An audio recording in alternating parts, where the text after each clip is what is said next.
매일 아침 책 읽기로 하루를 시작하는 행복 습관, 미라클 독서입니다. 오늘 함께 읽어볼 책은 개인이 주식시장을 이기는 방법. 당신이 올라탈 주식은 따로 있다. 이강혁 지음 매일경제신문사에서 펴낸 책입니다. 프롤로그, 주식시장에서 승리할 수 있는 방법. 2018년 말 기준으로 우리나라 개인 주식 투자자는 550만 명을 돌파했습니다. 주식은 계좌만 개설하면 쉽게 거래할 수 있고 운만 따라준다면 큰 돈을 벌 수도 있습니다. 단기간에 대박이 나기도 합니다.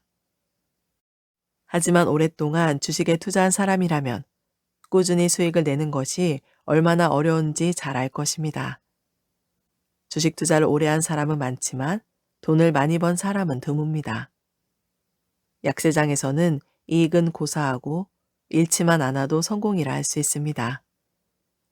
그럼에도 불구하고 주식시장에는 새로운 투자자가 계속해서 들어옵니다. 큰 돈을 잃었음에도 시장을 떠나지 못하는 사람들도 있습니다. 주식 투자의 정답은 없습니다. 수많은 투자 기법이 존재하기 때문에 자신에게 맞는 방식을 찾는 것은 어렵습니다. 특히 주식에 대한 기본 지식을 갖추지 못한 경우에는 선택하기가 더 어렵죠.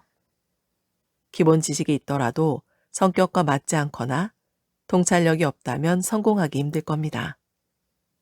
그래서 주식 투자로 돈 벌기가 쉽지 않은 것입니다. 우리는 장기 투자야말로 투자의 정석이자 가장 성공적인 방법이라고 들어왔습니다. 유명한 워런 버핏도 장기 투자로 성공했습니다.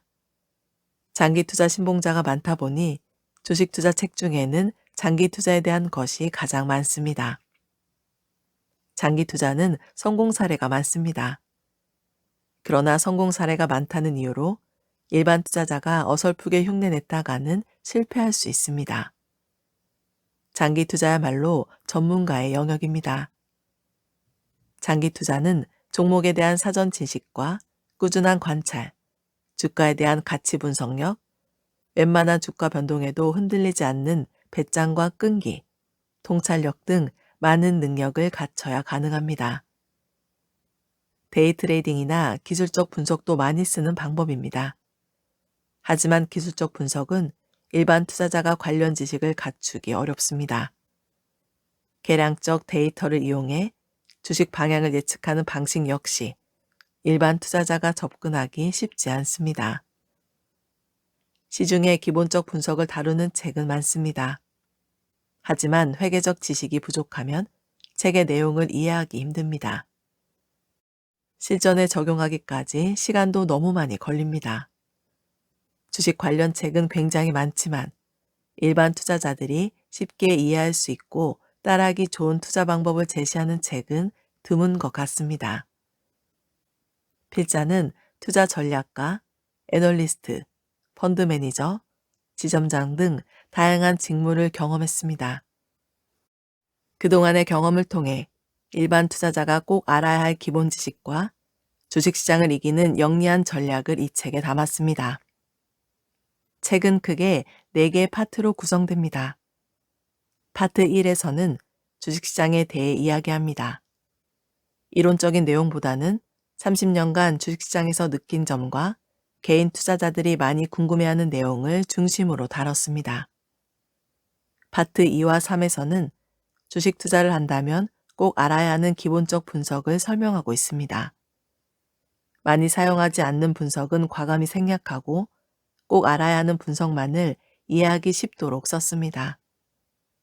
주식 투자에서 중요한 것은 안목입니다. 안목을 키우기 위해서는 기본 지식이 필요합니다. 가장 기본적인 내용인 재무제표 보는 법, 재무 비율 분석, 밸류에이션 분석 방법 등을 쉽게 정리했습니다. 파트 4에서는 개인 투자자들이 주식시장을 이길 수 있는 방법 10가지를 소개합니다. 특히 개인 투자자들이 접근하기 좋은 실적 모멘텀 투자에 가장 많은 분량을 할애했습니다. 흔히 말하는 모멘텀 투자와 유사하나 좀 더 간편하고 가치 투자와 기술적 분석을 혼합한 개념이라 할 수 있습니다. 실적 모멘텀은 말 그대로 기업의 경영 성적이 좋아져 향후 가치가 개선돼 주가가 상승할 것으로 기대되는 것입니다. 기업의 실적은 재무제표에서 확인할 수 있으며 실적이 좋은 기업의 주가는 지속적으로 상승합니다. 모멘텀 소멸은 실적의 정체 및 부진입니다. 따라서 실적 모멘텀 투자는 투자 기간이 중요하지 않습니다. 투자하는 기업의 실적 모멘텀이 계속 있으면 자연스럽게 장기 투자를 하게 됩니다. 실적 모멘텀이 있는 주식에 투자하면 됩니다. 강세장에서는 모멘텀이 있는 기업이 많아지므로 모멘텀 투자가 용이합니다. 반면 약세장이라면 기업들의 상승 모멘텀이 없는 경우가 많아 모멘텀 투자가 용이하지 않을 수도 있습니다. 모멘텀이 있는 종목을 발굴하기 어려우면 투자를 쉬면 됩니다. 이런 식으로 투자하면 약세장에서는 자연스럽게 투자 비중을 줄이게 되고 강세장에서는 투자 비중이 늘어나게 됩니다. 실적 모멘텀 투자는 장기 투자가 현실적으로 어려운 개인 투자자에게 좋은 대안입니다. 이 책은 전문가용이 아닙니다.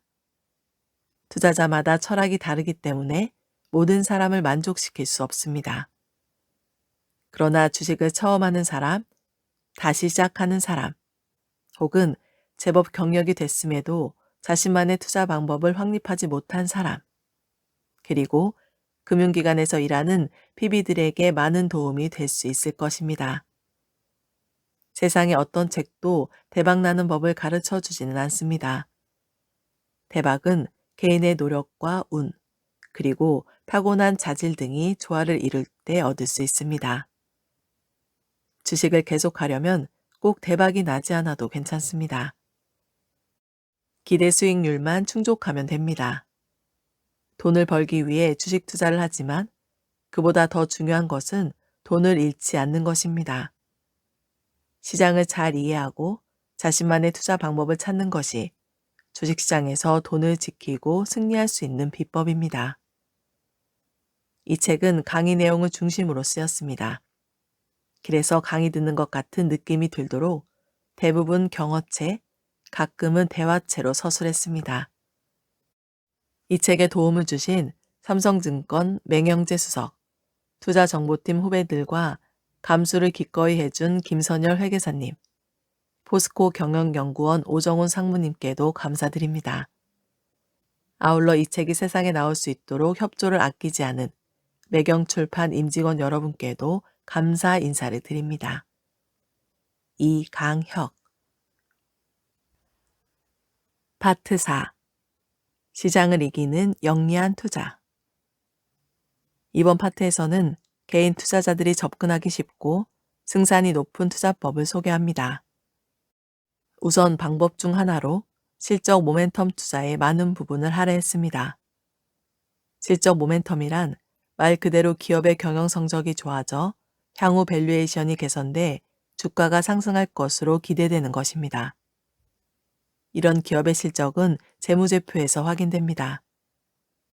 또한 주가는 지속적으로 상승합니다. 실적 모멘텀 투자에서는 투자 기간이 중요하지 않습니다. 실적 모멘텀이 있는 주식에만 투자하면 됩니다. 실적 모멘텀 투자는 장기 투자가 현실적으로 어려운 개인 투자자에게 좋은 대안을 제시할 수 있습니다. 또한 산업에 대해 잘 알고 있으면 투자에 도움이 됩니다. 주식 상승의 모멘텀이 있는 많은 기업들이 고성장 산업에 속한 기업들입니다. ETF 투자에서도 산업 흐름을 잘 알고 있다면 투자 대상을 선정하는 데 유리합니다. 최근 국내 시장은 박스권입니다. 이런 시기에는 미국 등 해외 주식에 관심을 가져야 합니다. 상대적으로 수익률이 높기 때문입니다. 또한 박스권 시장에서는 배당주 투자가 빛을 발합니다. 우리나라 기업들의 배당 성향은 높아지고 있습니다.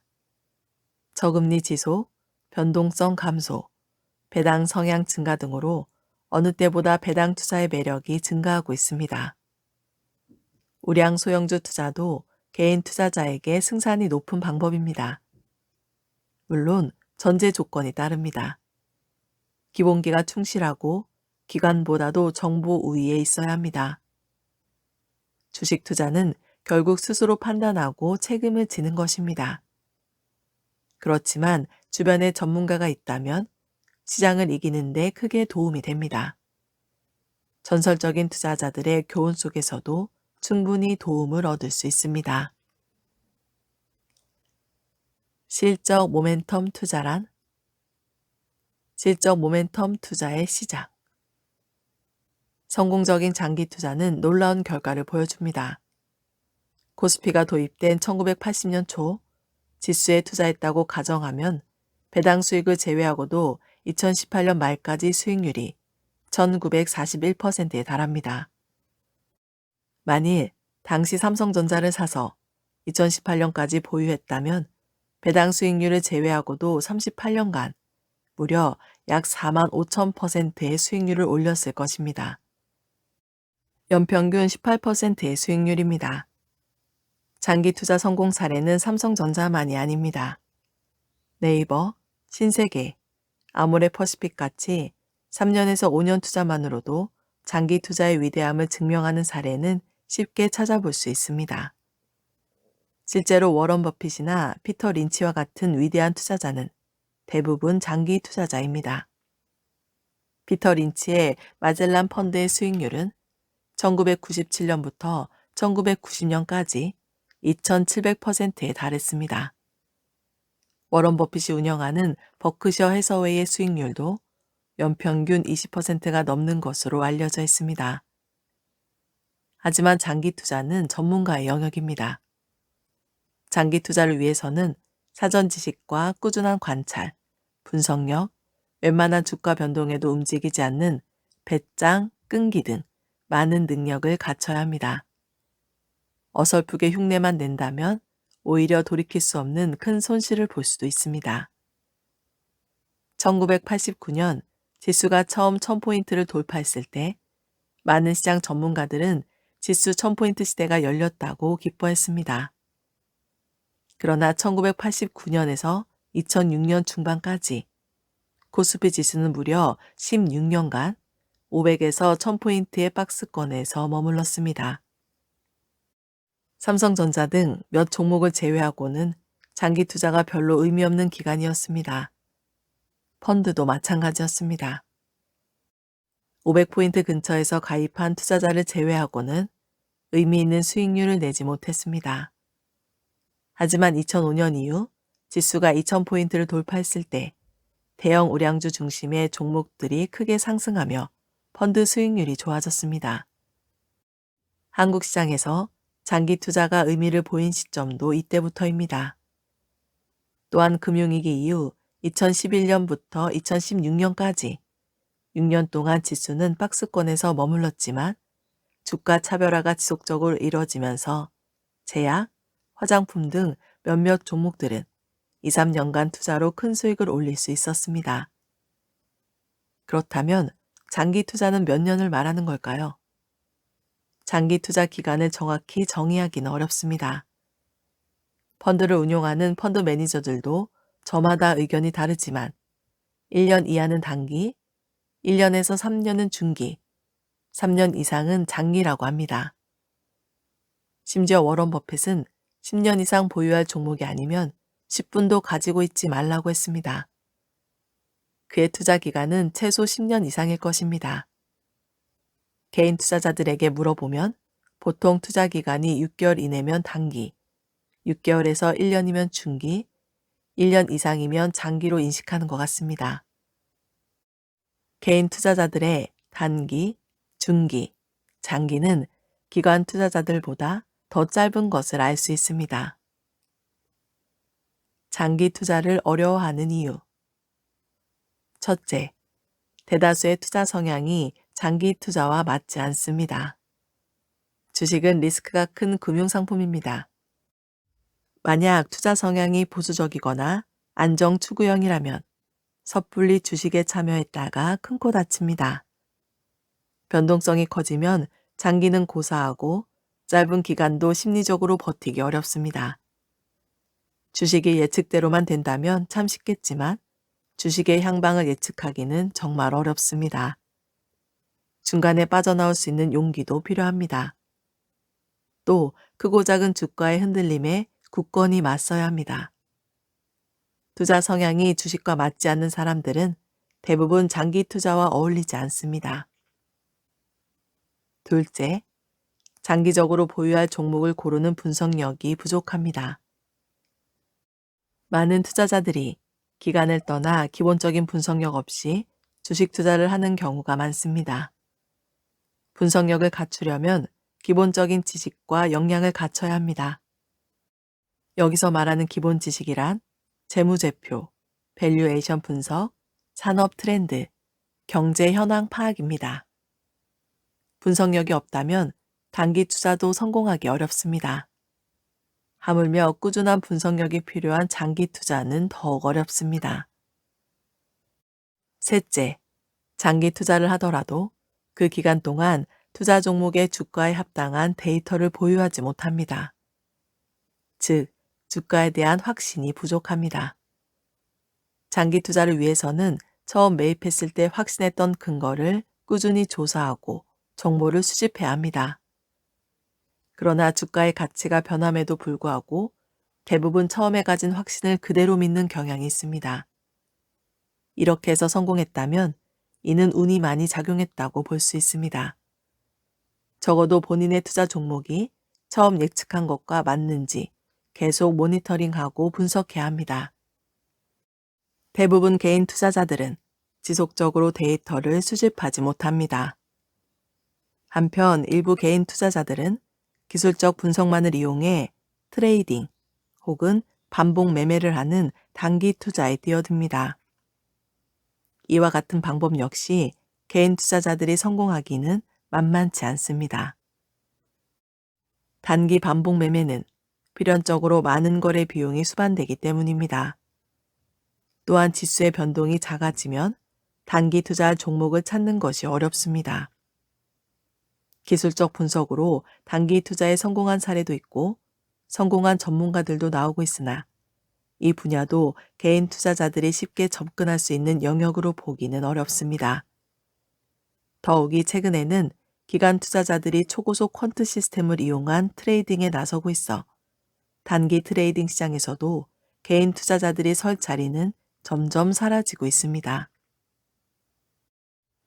실적 모멘텀 투자란 효율적인 시장이 되고 자본시장이 발달할수록 개인 투자자들이 주식 투자에 성공할 확률은 줄어들고 있습니다. 따라서 개인 투자자들은 접근하기 쉽고 이길 확률이 높은 방법으로 접근해야 합니다. 개인 투자자들이 이길 수 있는 투자 방법 중 하나가 실적 모멘텀입니다. 우리는 주식뿐 아니라 일상생활에서도 모멘텀이라는 용어를 많이 씁니다. 모멘텀은 물리학 용어로 움직이는 물질의 추진력을 말합니다. 주식시장에서는 주가의 추세를 지속하거나 변동시킬 수 있는 근거로 쓰이고 있습니다.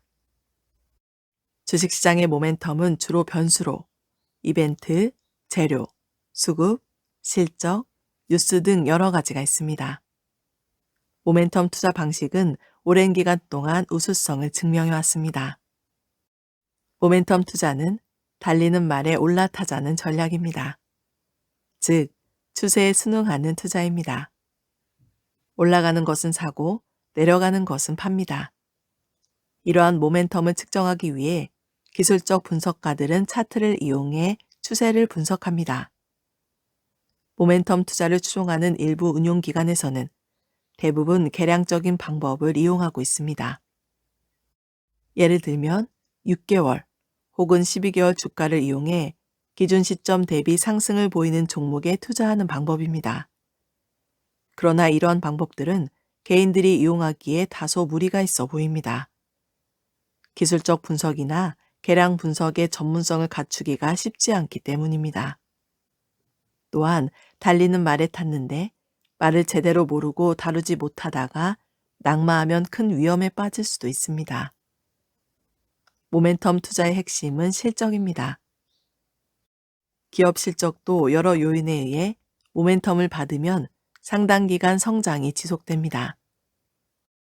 이런 기업의 실적은 재무제표에서 확인되며 주가가 지속적으로 상승합니다.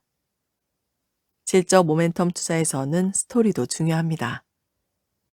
여기서 스토리란 산업이나 기업의 큰 변화 및 성장이 기대돼 주가가 크게 오르는 것이라는 다수의 동의를 의미합니다. 그런 동의는 최소 1년 이상 지속 가능하고 예측이 쉬워야 합니다. 예를 들어 전기차, 바이오, 5G 산업 등이 향후 성장 스토리입니다. 이미 실적이 좋은 기업도 있지만 몇 년 뒤에 실적을 기대하기 때문에 지금은 당장 밸류에이션이 제대로 안 되는 경우도 많습니다. 이런 경우 밸류에이션 부담을 가지더라도 투자 리스트에 넣어야 합니다. 나중에 엄청난 성적을 올릴 가능성도 크기 때문입니다. 하지만 스토리가 아무리 탄탄해도 향후 실적이 이를 증명하지 못하면 결국 주가는 무너지게 됩니다. 스토리를 증명하는 것은 실적입니다. 모멘텀의 모든 것은 결국 실적이라고 할 수 있습니다. 기술적 분석도 실적 모멘텀 투자에 많은 도움이 됩니다. 실적 모멘텀이 있는 주식의 추세나 강도를 모양으로 확인할 수 있기 때문입니다. 또한 기술적 분석을 통해 투자 종목 후보군을 선정하고 기본적 분석을 거친 후 실적 모멘텀이 있는 종목을 선정할 수도 있습니다. 종합하면 실적 모멘텀 투자란 기업의 실적에서 상승 모멘텀을 찾고 이를 간단한 기술적 분석을 통해 확인하는 것이라고 할 수 있습니다. 만일 발굴한 종목이 성장 스토리까지 있다면 금상첨화입니다. 실적 모멘텀 투자의 장점 3가지. 첫째, 이길 확률이 높습니다. 모멘텀 투자는 투자 기간이 정해져 있지 않습니다. 모멘텀이 있다면 계속 투자가 가능합니다. 대부분의 투자자들은 주도주를 사고도 수익이 조금 나면 팝니다. 매도 후 2~3배 상승하는 경우도 있지만 이미 내 손을 떠난 후라 땅을 치고 후회해도 소용없습니다. 문제는 이와 같은 경우가 반복되는 데 있습니다. 실적 모멘텀 투자는 기본적 분석과 기술적 분석을 통해 실적 모멘텀을 계속 파악하는 매매이기 때문에 대세 상승 종목을 놓치지 않습니다. 모멘텀이 강한 구간에서는 수익률이 높습니다. 우리는 이를 놓치지 않는 연습을 해야 합니다. 실적 모멘텀이 약해 시세가 부진한 종목을 매수하면 수익은 고사하고 손실을 봅니다.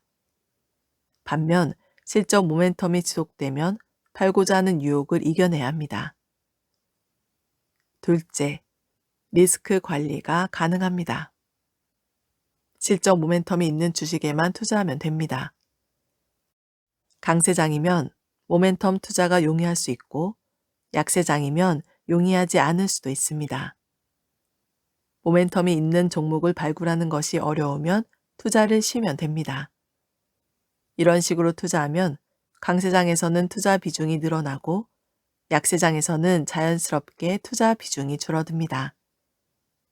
시장에 모멘텀이 없거나 모멘텀이 있는 종목을 발견하지 못한다면 투자를 아예 쉬어도 됩니다.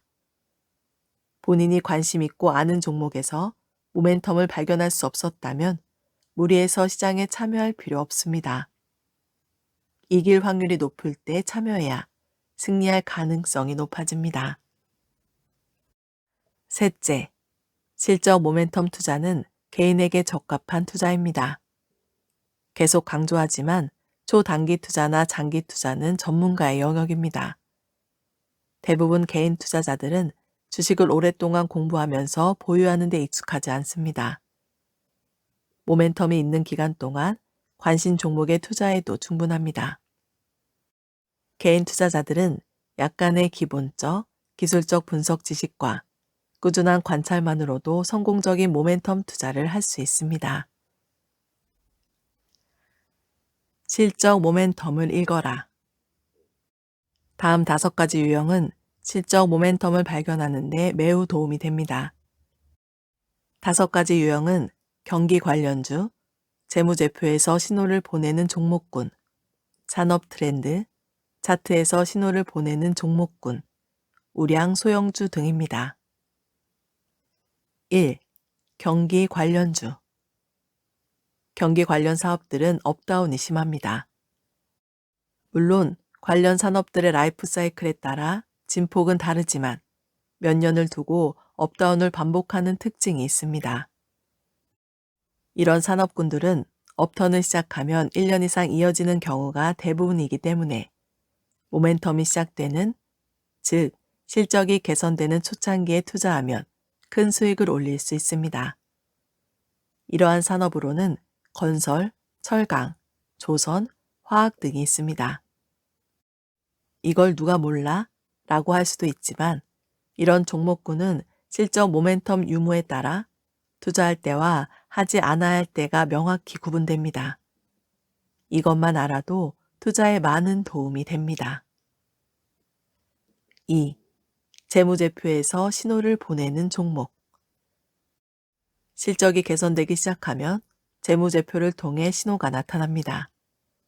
성장성이나 수익성을 볼 수 있는 여러 항목들이 있지만 개인적으로 재무제표에서 주의 깊게 보는 항목이 있습니다. 바로 매출 원가율입니다.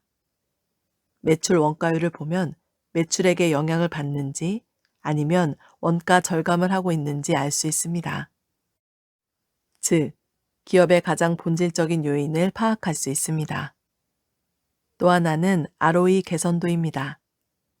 ROE는 개선시키기가 어렵습니다. 만약 향후 3년간 ROE가 크게 증가하는 기업을 현재 시점에서 찾을 수만 있다면 대박 종목을 찾은 거나 다름없습니다.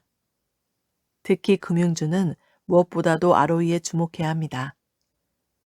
자본 사이즈도 키우면서 수익성도 개선시켜야 하는데 그 성과를 ROE에서 가장 잘 측정할 수 있기 때문입니다. 3. 트렌드를 읽어라. 경기 관련주도 결국 산업의 동향을 읽고 투자하는 것입니다. 트렌드를 읽고 모멘텀을 미리 파악한다면 우리는 엄청난 수익을 올릴 수 있습니다. 특히 전통 산업보다는 새로운 산업이 중요합니다. 지금 우리 주위에는 새로운 고성장 산업이 계속 등장하고 있습니다. AI, 빅데이터, 드론, 스트리밍, 로봇, 공유 경제 서비스, 자율주행차 등 일일이 나열할 수 없을 정도입니다. 그만큼 세상이 빠르게 변하고 있습니다. 최근 국내외 주식시장에서 빅 모멘텀이 발생해 엄청난 주가 상승을 한 종목들은 대부분 이러한 산업군들의 기업들이었습니다. 팡으로 불리는 페이스북, 애플, 아마존, 넷플릭스, 구글 등이 대표적입니다. 4. 차트를 통한 모멘텀 종목 발굴. 차트를 이용하면 코스피, 코스닥에 상장된 종목을 분석할 수 있습니다. 어떤 기술적 분석 툴을 이용할지는 중요하지 않습니다. 평소 자신이 잘 사용하는 분석 툴을 사용하면 됩니다. 이동평균선만 사용해도 충분합니다. 생전 처음 들어본 종목도 차트가 매력적으로 보이는 경우가 많습니다. 종목에 대해 잘 모르고 있다면 현혹당하기 십상입니다. 매력적으로 보이는 이유를 확인해야 합니다. 그러기 위해서는 펀더멘탈 분석이 필요합니다.